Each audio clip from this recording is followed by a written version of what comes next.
एक ऐसा असुर पैदा हो गया, वृत्तासुर। उसे सब भयभीत होने लगे, इंद्र आदि, यम, वरुण, कुबेर, लोकपाल, दिक्पाल, ऋषि मुनि। पहली बार नारद उससे आहत हुए, अन्यथा तो नारद को कोई विचलित नहीं कर सकता। तो नारद भी बड़े व्यथित, वृत्तियों में असुरता, वृत्तियों में जड़ता। अरे जगे हुए सोए हुए को तो जगाए, पर कोई सोया हुआ आदमी और जगाए और सोने का अभिनय कर रहा है तो कौन जगाए उसे? कुछ लोग सवेरे पड़े होते हैं, हमें लग रहा है कि सो रहे हैं, दरअसल में जगे हैं वो। कई लोग जगे होते हैं पर पड़े हैं, आंख बंद है बस। कुछ लोग आंख बंद करके पड़े होते हैं, वो मूलतः जगे ही होते हैं। कौन जगाए उन्हें? वृत्तियां हमारी, उसके अनुगत हैं हम। हमने एक तरह की वृत्तियों का निर्माण किया, एक तरह का अभ्यास कर लिया हमने एक नई तरीके की मनोवृत्तियां बनाई हैं। यह ध्यान रखना, हम अपने अभ्यास का परिणाम है। हमें अपना अभ्यास सही करना होगा। एक सही अभ्यास कीजिए, करेक्शन कीजिए, जगने, सोने, खाने पीने, उठने में, बोलने में, एकदम मास करेक्शन एक बहुत बड़ी आवश्यकता है। अच्छा नहीं लगता कहते हुए, पर भागवत के मंच पर बैठे हैं और व्यास का अधिकार है इसलिए कह रहे हैं। पता है क्या कहता है छठवां स्कंद? सुधर जाओ। छठवां स्कंद पता है क्या कहता है? अरे सुधर जाइए, सुधर जाइए, संवर जाइए, जो सही नहीं है उससे दूर जाइए। जो वाणी, व्यवहार, स्वभाव, प्रकृति, अध्यास, अभ्यास, प्रतिक्रिया, दूर जाइए उससे। अच्छी वृत्तियों का निर्माण कीजिए, अच्छे स्वभाव का निर्माण कीजिए, आह्वान कीजिए अच्छे विचारों का। जो वृत्तियों की असुरता है, जैसे मनोवृत्ति, याचना वृत्ति, भिक्षा वृत्ति, अपेक्षा इतनी अधिक दूसरों से, ये याचना है। अन्य से अपेक्षा याचना है, ये भिकमंगापन है कि अन्य से याचना करते रहे सुख की, सम्मान की। उनके कारण हम सुखी होंगे, उनके कारण हमको सम्मान मिलेगा। अरे जिनके पास जो है ही नहीं वो कहां से देंगे? आप उनसे सम्मान की अपेक्षा करते हो जो सम्मान जानते ही नहीं। आदर, प्रेम, सहानुभूति, संवेदनाएं जहां है नहीं, उससे क्या मांग रहे हैं आप? उससे क्या अपेक्षा कर रहे हैं आप? अग्नि से शीतलता की अपेक्षा करते हो, शीतलता से दाहकता की अपेक्षा करते हैं। तो जो वृत्तियां हैं एक प्रकार की, ये वृत्तासुर है और इसके वध के लिए उसकी अस्थियां चाहिए जिसने कभी क्रोध न किया हो। तो कौन है व्यक्ति जिससे क्रोध नहीं आता? जिसके पास काम नहीं है वह क्रोध भी नहीं है। काम से ही क्रोध पैदा होता है। कामना क्रोध को जन्म देती है और क्रोध है मारक, विधायक। वह हमारा स्वभाव नहीं है। बड़े से बड़ा क्रोधी व्यक्ति 2, 4, 10, 20 घंटे क्रोध में नहीं रह सकता। नहीं, आपको बहुत क्रोध आता है तो 2, 4, 10, 20 घंटे क्रोध में नहीं रह सकते आप। और अगर आपका मन करे कि रिकॉर्ड बनाने का तो 24 घंटे गुस्से में रह के दिखाओ। उतने आवेश को 24 घंटे तक संभाल के रखिए। उन्माद है वो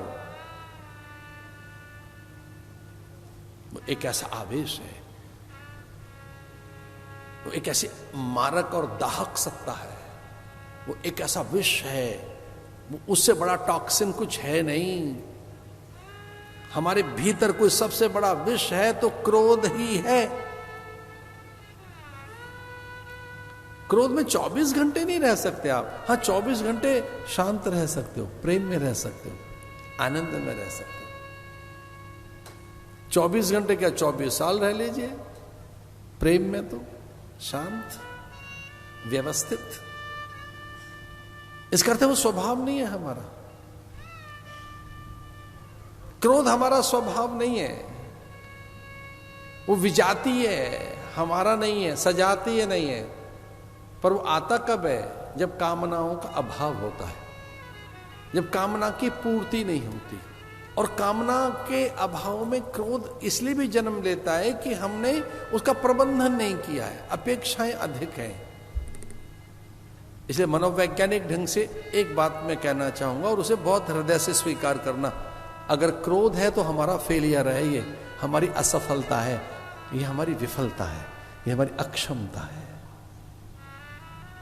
अगर आपको क्रोध आ रहा है, इसका अर्थ है कि आपकी असफलता है, विफलता है, अक्षमता है ये।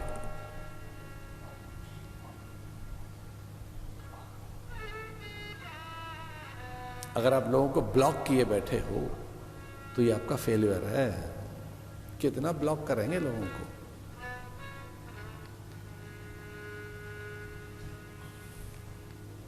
मैनेज नहीं करना आता, इसलिए ब्लॉक किए बैठे हैं। ब्लॉक कर फोन पे ब्लॉक करना नहीं है, अंदर भी ब्लॉक किए हुए बैठे हैं आप लोगों को। एक तो फोन पर भी है उल जलूल चीजें, वहां तो जरूर कर देना, भीतर मत करना। नहीं, मैंने भीतर से कभी किसी को ब्लॉक नहीं किया, मैंने सबको एक्सेप्ट किया हुआ है, सबको, क्योंकि दूसरा कोई है ही नहीं, कोई नहीं है दूसरा। ब्लॉक करते निषेध, बहिष्कार, तिरस्कार, ब्लॉक करते दूसरों से मिलना ही नहीं है।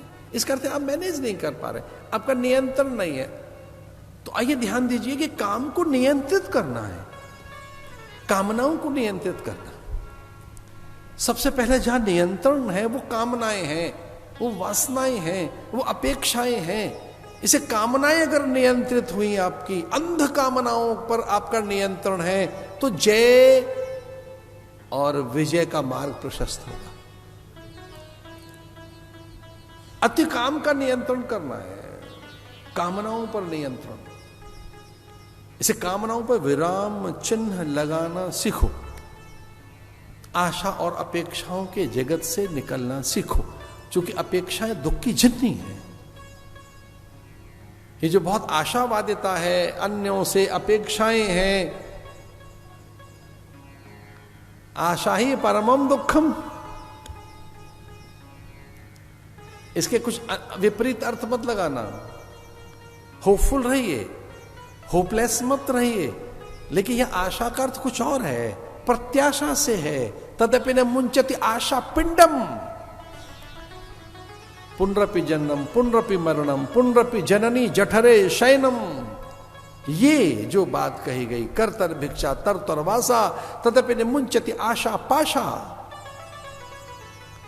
ये जो प्रत्याशा है इससे दूर जाए, हताशा से, निराशा से, दैन्य से, अल्पता से दूर जाए। तो ऐसे महापुरुष को ढूंढा जाने लगा जिनको क्रोध आता ही नहीं है। अब क्रोध किन्हें नहीं आएगा? जिनमें काम नहीं है। तो जो अकाम है, निष्काम है, वो कौन होते हैं? आप्तकाम। ये आप्तकाम कौन होता है? जो ज्ञानी पुरुष है। ऐसा ज्ञानी पुरुष आप्तकाम पुरुष होते हैं। वो आप्तकाम, निष्काम,